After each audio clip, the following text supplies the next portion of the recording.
sore sudah saya share materi ini ke WA kelas ya, yaitu saya akan membahas tentang perencanaan keuangan. Ingat, yang akan saya bahas ini apa ya? Namanya penyederhanaan, hanya simplifikasi. Saya hanya bicara tentang perencanaan keuangan di level atau di tingkat korporasi, di tingkat perusahaan.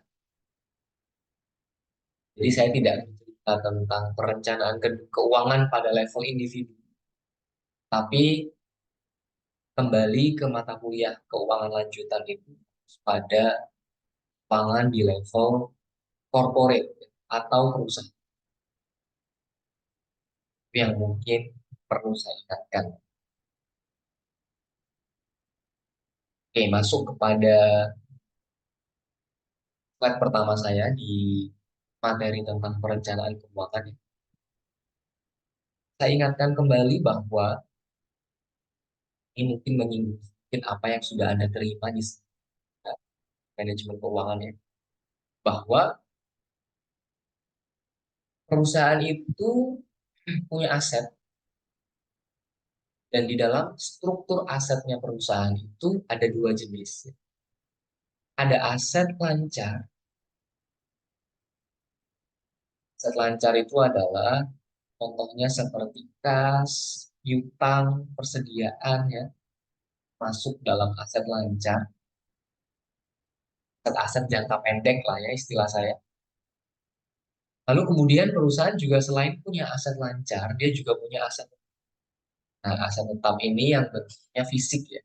Contoh bangunan, gedung, tanah, kendaraan, dan lain sebagainya. Masuk dalam aset tetap. Nah, aset lancar ataupun aset tetap yang dimiliki perusahaan tadi itu dibutuhkan oleh perusahaan supaya dia bisa melakukan penjualan. Ya, kan nggak mungkin Anda bisa menjual satu produk kalau Anda nggak punya aset. Dari mana barang itu bisa ada hasil kalau Anda tidak punya aset, baik itu aset ataupun aset. Nah, kemudian kalau misalkan perusahaan itu penjualannya itu ingin ditingkatkan, contoh misalkan ya, misalkan penjualan perusahaan saya itu tahun 2023, tahun lalu, misalkan penjualannya adalah 1 juta. Nah, di tahun depan atau tahun 2024 ini, saya ingin penjualan perusahaan saya meningkat menjadi 2 juta. Nah, kalau saya ingin meningkatkan penjualan dari yang tahun lalu itu 1 juta menjadi 2 juta pada tahun 2024, maka artinya aset saya pun itu juga perlu ditingkatkan. Jadi secara logika, kalau satu perusahaan itu ingin penjualannya ditingkatkan, maka aset dia juga harus ditingkatkan. Logika dalam praktek di perusahaan ya. Jadi yang tadi misalkan aset satu benar, nah kalau penjualannya ingin naik, ya asetnya harus lebih dari mil, kayak yang sederhana. Kemudian perhatikan poin yang kedua, kalau kapasitas penuh tercapai, jadi kalau misalkan sudah full capacity ya, kapasitasnya sudah tercapai, maka untuk perusahaan yang tumbuh dan berkembang, itu dia perlu investasi baru. Ya, baik dia investasi dalam aset-aset yang lancar, aset yang segera, ataupun investasi dan aset yang tetap ya.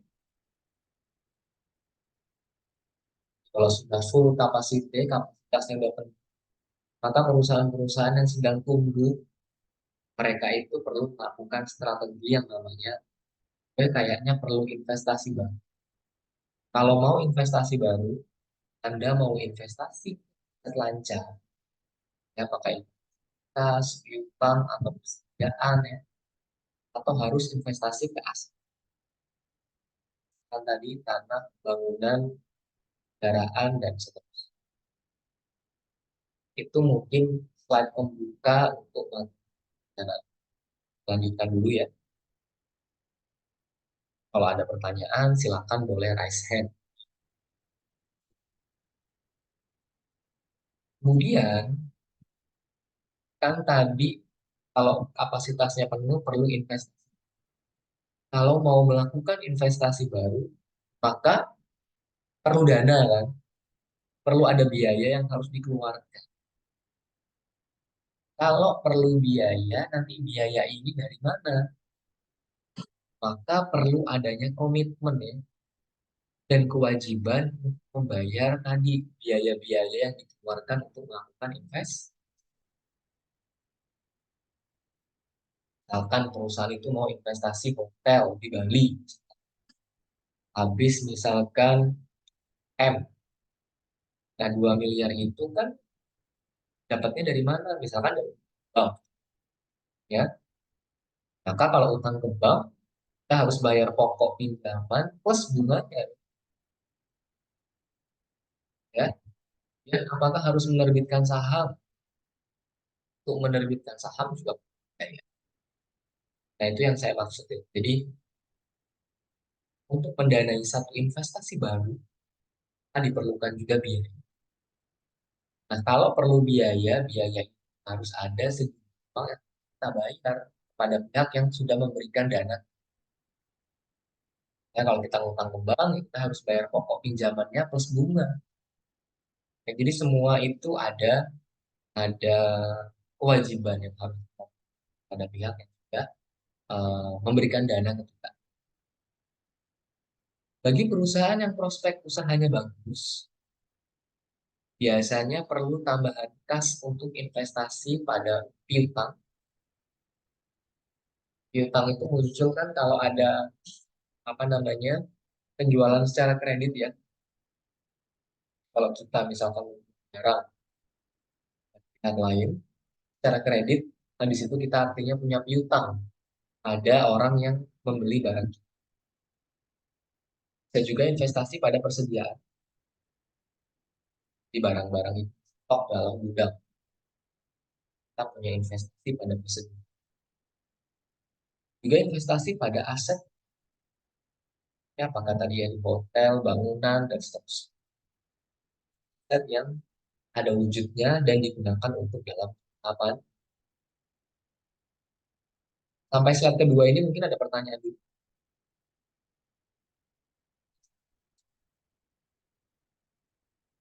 Adakah pertanyaan?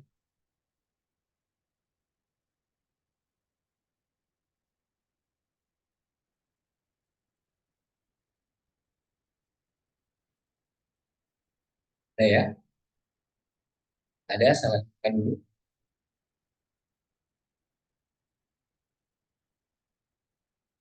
Nah, kalau semisal tadi kita investasi,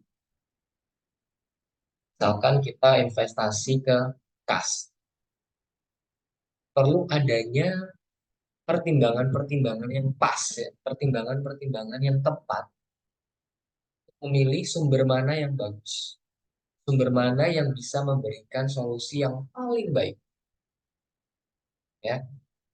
Solusi itu bisa dapat dari biaya jangka pendek ya, atau pembelanjaan jangka pendek, misalkan dari pembelanjaan spontan ataupun biaya dikeluarkan dari operasional perusahaan. Ataupun tambahan kas tadi itu bisa diperoleh pada sumber-sumber jangka panjang. Ya. Kan perusahaan itu kan punya alternatif ya. Kalau lo mau ngutang, ngutangnya itu ada dua alternatif. Mau utang yang jangka pendek, berarti utang itu harus dilunasi kurang dari 1 tahun. Atau lo perlu utang jangka panjang. Utang jangka panjang berarti membayar kewajiban utangnya itu di atas 1 tahun. Ya. tahun, 5 tahun, 10 tahun, 15 tahun, 20 tahun, dan tergantung kesepakatan antara pembeli dan penjual. Jadi, kita belajar manajemen keuangan, kita buka neraca, bagian sebelah kanan itu ada utang. Utang itu ada jangka pendek, ada jangka panjang. Selain itu juga ada ekuitas ya. Ada bagian neraca sebelah kanan. Semoga masih diingat yang saya maksud ya. Perhatikan gambar satu yang ada di materi ini.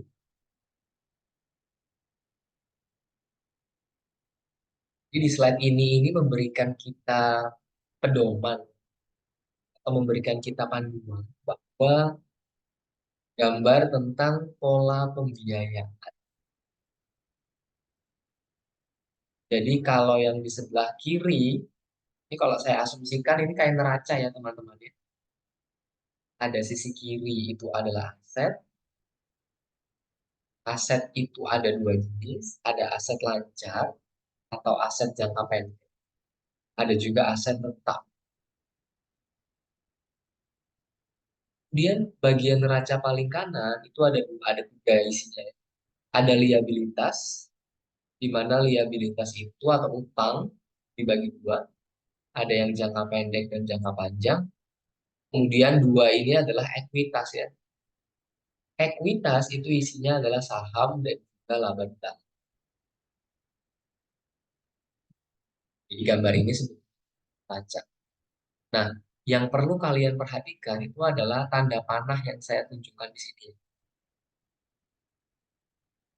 Pak, bagaimana saya membaca gambar satu ini? Lihat saja panah.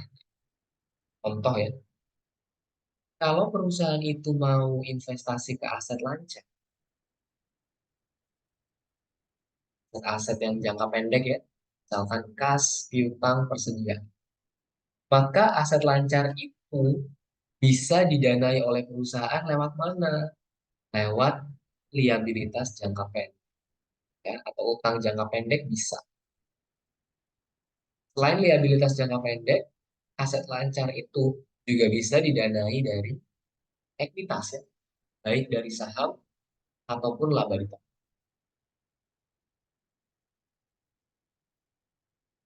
Ya, jadi aset lancar itu bisa didanai oleh liabilitas baik jangka pendek ataupun baik hanya liabilitas jangka pendek ya. Karena ini kan lancar atau jangka pendek, maka pasangannya adalah utang yang jangka pendek. Selain utang jangka pendek, aset lancar itu juga bisa dibiayai atau didanai oleh ekuitas, baik dari saham ataupun laba ditambah. Selanjutnya, bagaimana kalau aset tetap, Pak? Kalau Anda mau investasi ke aset tetap yang misalkan seperti hotel, kemudian restoran karena itu jangka panjang, panjang, maka Anda bisa pilih utang-utang yang jangka panjang juga. Kan karena hotel, restoran itu kan rumah sakit misalkan itu kan investasi jangka panjang ya. Dia akan memberikan keuntungan tidak dalam waktu 1, 2, 3 tahun, tapi dalam tahun kalau bisa. Karena dia aset jangka panjang, maka harus pinjam utang jangka panjang. Selain dari liabilitas jangka panjang, maka aset tetap juga bisa didanai oleh baik itu saham biasa ataupun laba ditambah. Artinya apa? Pendanaan aset ini sesuai dengan umurnya ya. Kalau aset lancar, maka dia bisa dibiayai oleh utang jangka pendek dan ekuitas. Kalau aset tetap, karena dia aset-aset jangka panjang, maka dia bisa dibiayai utang jangka panjang dan juga ekuitas. Penjelasannya seperti yang tadi saya sampaikan ya. Kalau perusahaan mau investasi ke aset lancar, maka dibiayai oleh utang jangka pendek dan juga bisa dengan ekuitas. Kalau perusahaan mau investasi ke aset tetap, bisa dibiayai oleh utang jangka panjang dan juga ekuitas. Artinya tadi saya bilang, aset itu didanai atau dibiayai oleh sumber mana yang sesuai dengan umur. Ya, Aset lancar, maka utangnya harus tetap. Maka kalau mau pakai utang, utangnya harus jangka panjang. Ada pertanyaan dulu sampai slide ke-6 ini. Silakan, jangan malu-malu bertanya. Karena nanti di akhir itu ada hitung-hitungan ya. Nah, hitung-hitungan itu yang wajib dikuasai oleh, ini masih konsepnya dulu. Sampai slide ini mungkin ada pertanyaan. Silakan.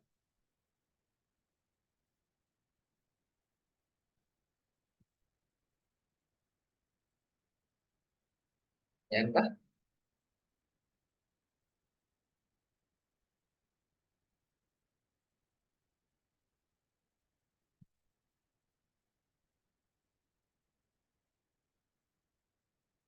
Ini mahasiswanya banyak loh. Yang baru hadir, baru 4 orang. Mungkin ada beberapa yang satu device ya. Saya nggak apa-apa. Penting nanti pada saya panggil, apa namanya, katakan hadir ya. Sampai slide ini bisa diikuti semuanya.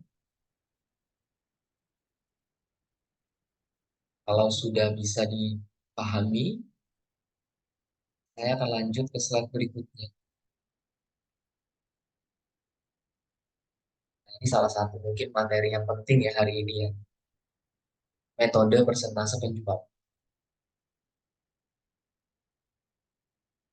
adalah salah satu materi yang perlu Anda kuasai. Barangkali nanti di tes juga, yaitu adalah metode persentase penjualan yang nanti dikenal dengan istilah external funding atau EFM. Ya. Sebelumnya kita lihat dulu penjelasan. Tadi saya bilang ke Anda bahwa kalau perusahaan itu mau penjualannya meningkat di tahun depan, artinya aset perusahaan itu dan juga utang atau liabilitas perusahaan itu juga harus ditingkatkan. Jadi saya sudah sampaikan. Kalau mau penjualannya meningkat dari 100 juta menjadi 200 juta, maka aset perusahaan dan juga utangnya perusahaan itu juga ditingkatkan. Ya.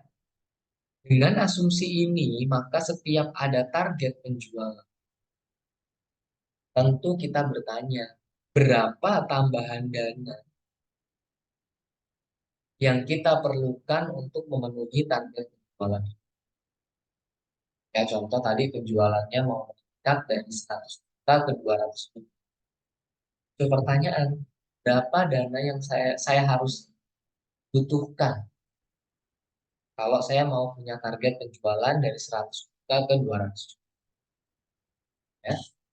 Jadi perlu juga ada peningkatan liabilitas. Ya. Ada perlu peningkatan utang.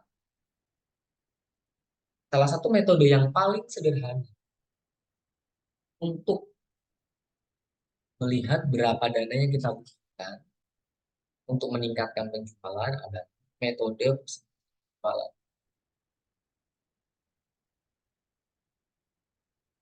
Jadi dengan menggunakan metode persentase penjualan,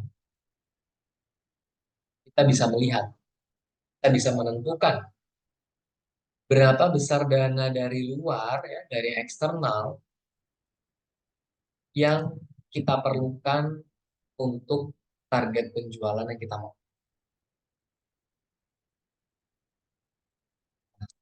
Istilah keuangan untuk mengetahui berapa dana eksternal yang kita butuhkan untuk meningkatkan penjualan dari 100 juta ke 200 juta misalnya, istilahnya adalah EFN.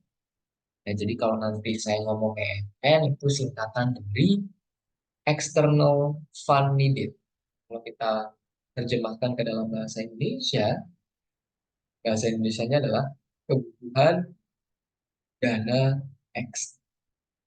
Berapa kebutuhan dana eksternal atau EFN ikatan penjualan perusahaan. Rumusnya Ini yang harus teman-teman kuasai ya, yaitu menghitung EFN dengan rumus EFN seperti EFN sama dengan A, di bawahnya sudah saya kasih tangan ya. A itu adalah total aset perusahaan dibagi S1. S1, S itu sales ya, atau penjualan. S1 itu adalah penjualan tahun awal. Misalkan mau meningkatkan penjualan dari 2023 ke 2024. Maka S1 itu adalah penjualan tahun 3 ya. Tahun yang pertama. Kali delta S. Delta S itu adalah penjualan tahun kedua kali dengan penjualan tahun pertama. Dikurangi D. D ini adalah utang ya, debt atau total liabilitas ya. Kalau utang total liabilitas itu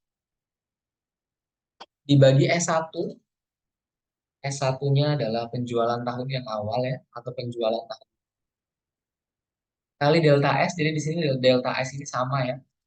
Selisih antara penjualan tahun kedua dengan penjualan tahun per dikurangi S2. S2 itu adalah sales atau penjualan tahun yang diinginkan. Kalau tadi dari 2023 ke 2024, berarti ya penjualan tahun 2024. Kemudian dikurangi kali P. P itu adalah net profit margin atau margin profit bersih. Kalau kita terjemahkan ke dalam bahasa Indonesia ya. Dikali 1 minus D. Satu itu memang angkanya rumusnya satu, dikurangi D. D itu adalah dividen. Dividen payout ratio. Atau kalau kita terjemahkan dalam bahasa Indonesia, D itu adalah rasio pembayaran dividen. Inilah rumus yang kita pakai kalau misalkan kita ditanya berapa kebutuhan dana eksternal, berapa EFN yang harus kita bayar, EFN yang harus kita perlukan kalau ingin meningkatkan penjualan dari sekian juta ke sekian juta. Jadi, diperhatikan simbol-simbol rumus ini ya. Nanti pada saat di latihan soal, kalian bisa melihat ya. Cek dulu informasi-informasi yang sudah ada di soal. Baru nanti kita bisa menghitung berapa EFN. Setelah tadi saya bilang ya, salah satu kemampuan yang wajib Anda kuasai mahasiswa yang mengambil mata kuliah keuangan lanjut. Itu bagaimana menghitung. Nah, untuk mengaplikasikan rumus ini, ingat ya, nggak usah dihafal. Nanti kalau ujian itu TS pas ya, kemungkinan besar akan buku. Kemungkinan besar. Nanti akan saya ceritakan di minggu depan. Dan minggu depan pertemuan terakhir ya sebelum. Nah, untuk mengaplikasikan rumus ini, saya punya satu contoh soal. Seperti ini.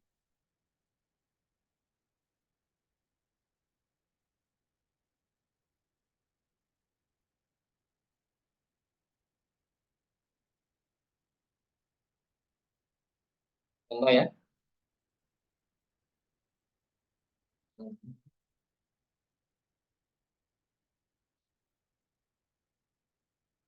Nanti kalau nggak jelas, tolong ditanyakan ya.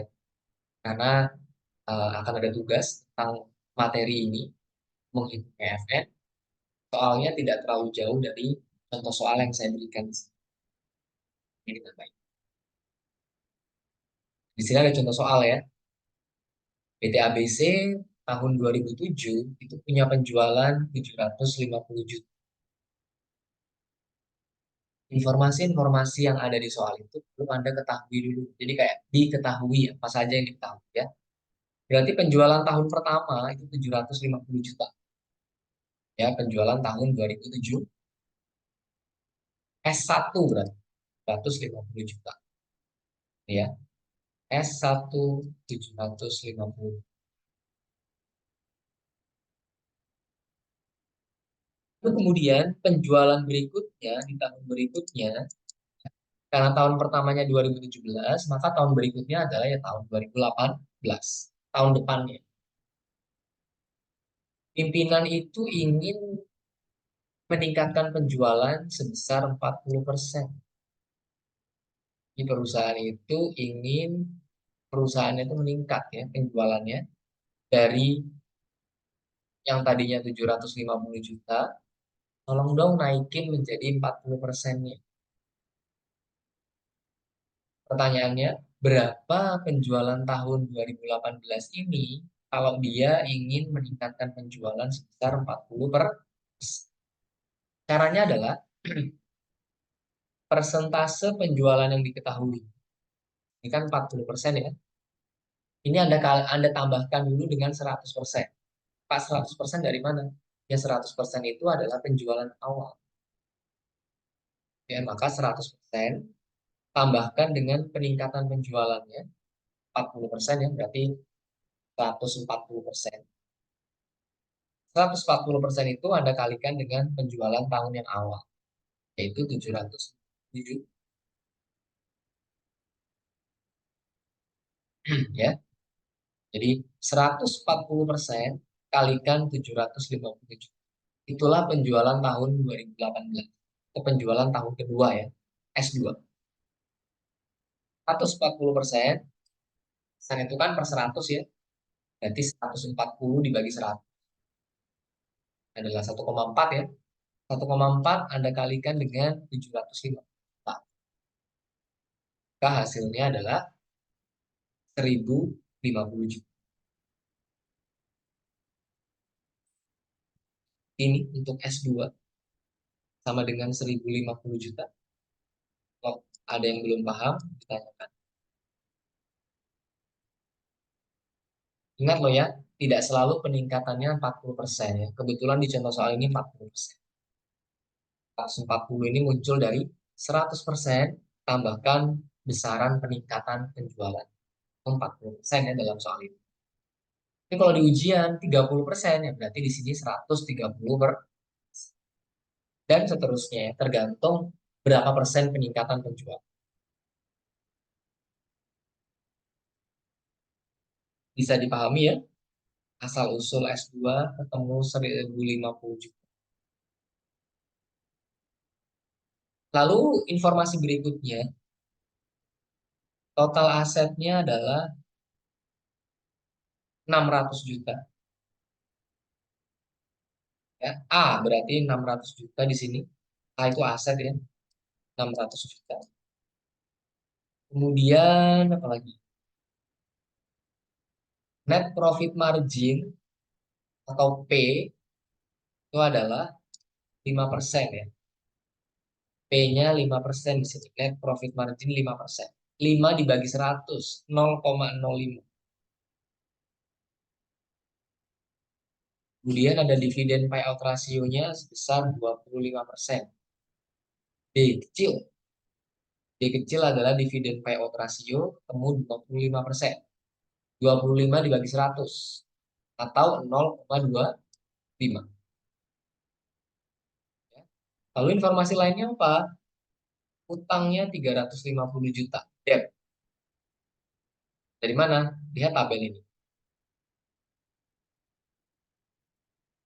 Mencari D atau total liabilitas atau total utang, cari di sebelah kanan ya. Cari kolom atau baris yang di total liabilitas. Karena ini adalah jumlah dari utang yang jangka pendek dan utang jangka panjang. Ketemunya 350 ya. Yang dimaksud di sini adalah 350 juta supaya nolnya nggak panjang ya. Jadi singkat menjadi juta.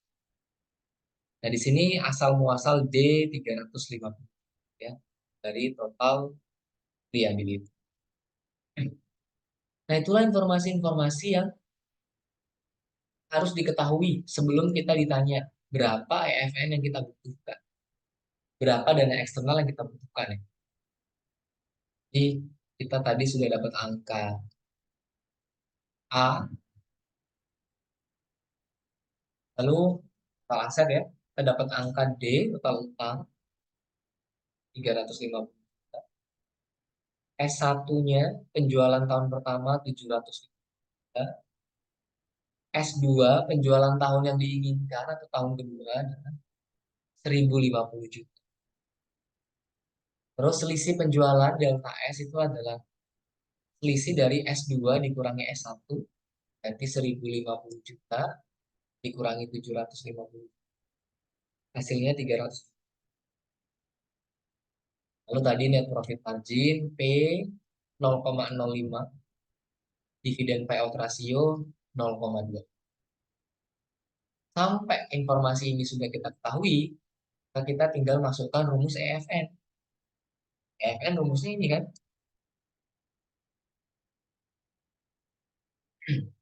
Anda tinggal masukkan angka-angka tadi, angka-angka yang sudah diketahui ini ke dalam rumus ini. Contoh ya, A, angkanya berapa di sini? 600 juta. S1, angkanya berapa? 750 juta. Delta S, angkanya berapa? 300. Dikurangi D, total utang berapa? 350 juta. Dibagi S1, S1-nya adalah 750. Kali delta S adalah 300. Ini ya delta S, 300 angkanya. Dikurangi S2, S2-nya adalah 1050 di sini. Kalikan dengan P, net profit margin-nya 0,05. Kali 1 minus D. D-nya adalah dividen payout ratio, yaitu 0,2 kan ke sini. Setelah dimasukkan, Anda tinggal selesaikan matematikanya ya. Ingat, selesaikan dulu yang perkalian dulu ya. 600 kali dibagi 750 kali 3. Hasilnya 240.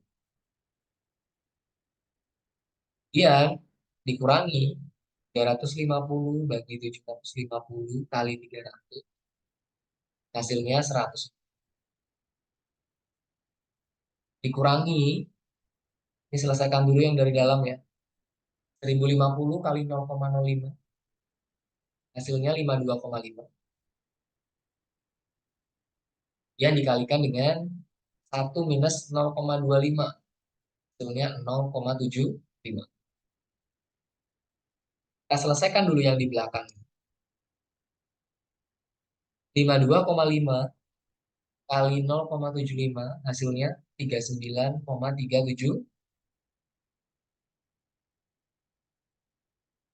Nah, kita selesaikan dari depan.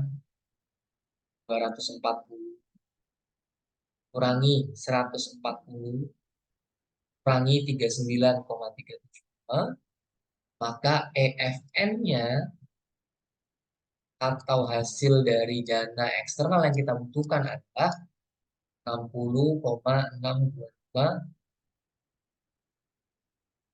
Inilah kebutuhan dana eksternal yang kita butuhkan kalau kita ingin meningkatkan penjualan dari yang awalnya 750 juta, penjualannya ingin naik menjadi 1050.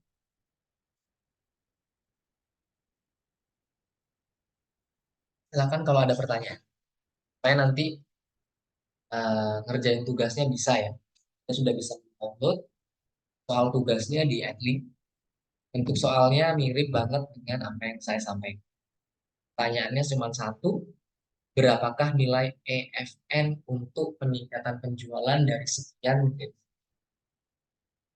Ada yang mau ditanyakan terkait perhitungan EFN? Silakan. Karena materinya tidak banyak ya terkait apa itu perencanaan keuangan sampai bagaimana mahasiswa itu bisa menghitung EFN. Berapa banyaknya dana eksternal yang dibutuhkan untuk meningkatkan penjualan.